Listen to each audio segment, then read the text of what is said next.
আসসালামু আলাইকুম, welcome to Faiza mom USA. আশা করি সবাই ভালো আছেন। আল্লাহর রহমতে আমরাও ভালো আছি। গরুর বুড়ি বা আমেরিকার মধ্যে অনেক মানুষের জানে না যে গরুর এরকম ক্লিন করা বুড়ি পাওয়া যায়। এটাকে প্রসেস করে কিভাবে রান্না করতে হয়। আমাকে প্রায় সময় অনেক মানুষে জিজ্ঞাসা করে যে আপু এই জিনিসটা কিভাবে আপনি রান্না করেন বা এটা কিভাবে আপনি মানে ক্লিন করেন।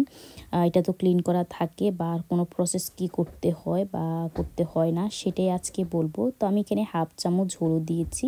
হাফ চামচ হলুদ দিয়ে এখন গরুর যে বটটা বা যে বুড়িটা সেটা দিয়ে দিতেছি। তো দিয়ে এগুলোকে আমি সুন্দর করে আপনার সিদ্ধ করে নিব। এগুলোর একটু পরে দেখতে পারবেন হলুদের কালারটা পুরোটাই চেঞ্জ হয়ে গিয়েছে। এটা চেঞ্জ হওয়ার একটাই কারণ, এখানের মধ্যে ব্লিচ দেওয়া হয়েছে এই বুড়িটা ক্লিন করার সময়। যখন উপরে যে কালো আবরণটা থাকে গরুর বুড়ির উপরে, সেটা যখন ক্লিন করেছে তখন ব্লিচ দিয়ে ওরা ক্লিন করেছে। তো ভালো করে এটাকে ক্লিন করে আমি এটাকে ঠান্ডা পানি দিয়ে ধুয়ে তারপর এটাকে ছোটো ছোটো পিস করে এগুলোকে আমি কেটে নিব। বা এটা এভাবেও করতে পারেন, এগুলোকে কেটে তারপরে সিদ্ধ করতে পারেন, এভাবেও প্রসেসটা করতে পারেন। তো আমি এগুলোকে সুন্দর করে কেটে নিতেছি।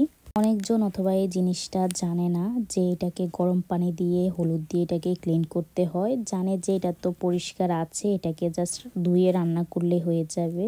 আসলে এটা পুরোটাই রং। এটা আপনারা যখন হাত দিয়ে ধরবেন, এটা কেনার পরে যখন হাত দিয়ে ধরবেন তখন বুঝতে পারবেন যে এটার মধ্যে কোনো মেডিসিন দিয়ে এটা ক্লিন করা হয়েছে।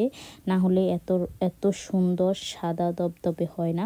আর এখানে যেটা বাংলাদেশে আমরা কিনলে পাওয়া যায় তাজা, সেটাও পাওয়া যায়। সেটা আপনার অর্ডার দিয়ে করতে হয়। যে খামারগুলোর মধ্যে মানে গরুর জবা করে প্রতি সপ্তাহে, সেখানে এটা অর্ডার দিলে পুরো আস্ত একটা বট কিনতে হবে। বাট এত ঝামেলা এখানে কে করবে, তাই সবাই শর্টকাটে এই জিনিসটাই করে নেয়।